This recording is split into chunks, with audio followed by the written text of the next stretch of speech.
గురుగారు మరో ఉత్తరం చూద్దామండి. గుంతకల్లు నుండి రమణ గారు పంపించారు. మొదటిసారి పిల్లలను పాఠశాలలో చేర్చేటప్పుడు తిదివార నియమాలు పాటించాలా తెలియచేయండి అని అడుగుతున్నారు. ఏది ప్రారంభం చేసినా మనం శుభ సమయాన్ని చూసుకొని ప్రారంభం చేస్తాం. అక్షరాభ్యాసము అంటారు. మంచి వారం వర్జ్యం చూసి పిల్లవాడికి మనం అక్షరాలను దిద్దిస్తాం.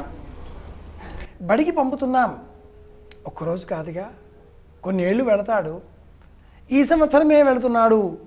ఈ సంవత్సరానికి కూడా మొదటి రోజు బడికి వెళుతున్నాడు అన్నప్పుడు అది ఆ సమయం ఆ పిల్లవాడికి క్షేమం కలిగించేదిగా చూచుకొని పంపితే మనకు మంచి ఆనందం కలుగుతుంది. మన మనస్సుకు ఒక స్వాంతన లభిస్తుంది.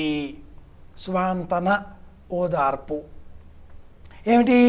మా పిల్లవాడిని మంచి సమయంలో పంపిస్తున్నాను, మా పిల్లవాడు బాగా చదువుకుంటాడు అనేటటువంటి ఓదార్పు భావన.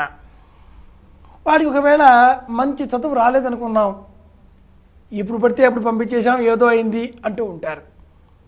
నిజానికి సనాతన ధర్మం చెప్పేటటువంటి విద్య అది వేరు.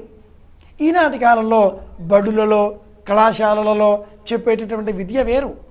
ఇది జీవనానికి సంబంధించింది, అది జీవితానికి సంబంధించింది.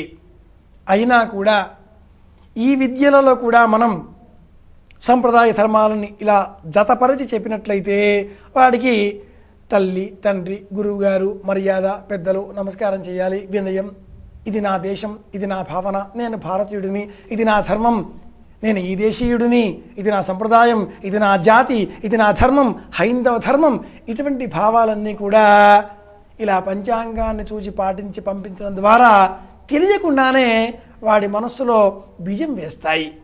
కాబట్టి మొదటిసారి బడిని పంపిస్తున్నాం మనం బాలుడిని అంటే, ఒరే నాయన సమయం మంచిది, ఈరోజు బుధవారం, పంచమి తిథి, ఈ సమయంలో రాహుకాలం లేదు, ఇది శుభ సమయం, ఇలా మనం చూసుకొని, అలా కాదండి వారేదో ఒకరోజు పెట్టేశారు, ఆ రోజు మనం పంపాలి కదా, ఆ రోజు ఇవన్నీ చూసుకోవడం లేదు కదా అంటే, ఆ రోజు ఆ సమయంలో కూడా గౌరీ పంచాంగం అని ఉంటుంది.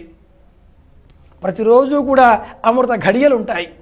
ఆ అమృత ఘడియలను చూచి దాని ప్రకారంగా పంపిస్తే కూడా మనకు మేలు కలుగుతుంది.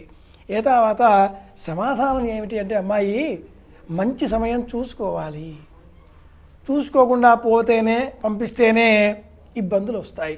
ద్వితీయ విఘ్నం అంటారు. రెండవ రోజు సెలవు ఉంది, మొదటి రోజు పంపకపోవడమే మంచిది. ఈ ఒక్కరోజు ఆగి ఆ సెలవు అయిన తర్వాత ఆపిమ్మట 2-3 రోజులు వరుసగా వెళితే మేలు కదా.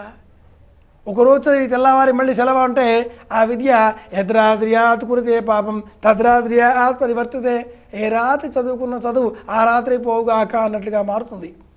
కాబట్టి ధర్మాన్ని మనం జతపరుచుకొని మంచి రోజు సమయం చూచుకొని పంపితేనే క్షేమం కలుగుతుంది.